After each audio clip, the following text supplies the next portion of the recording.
Pak, lahiran itu ditanggung BPJS Kesehatan nggak sih Pak?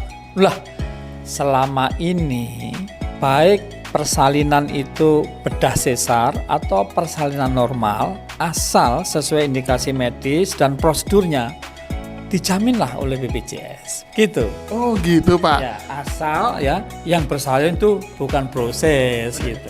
Kalau saya ini bukan lagi hamil Pak, Oh, iya. ini lagi masuk angin, tapi yang masuk angin ribut Pak.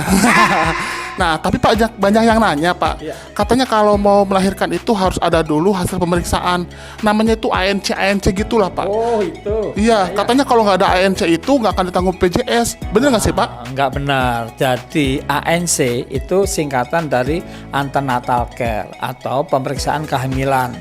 Nah, sampai saat ini di BPJS apakah periksa ANC atau tidak ANC, periksa kehamilan, tidak periksa kehamilan, kalau bersalin itu tetap dijamin oleh BPJS asal sesuai dengan indikasi medis dan prosedur begitu. Nah, yang jelas ya, kami sarankan untuk ibu-ibu hamil itu periksa ANC atau periksa kehamilannya dan pakai BPJS gratis gitu kan.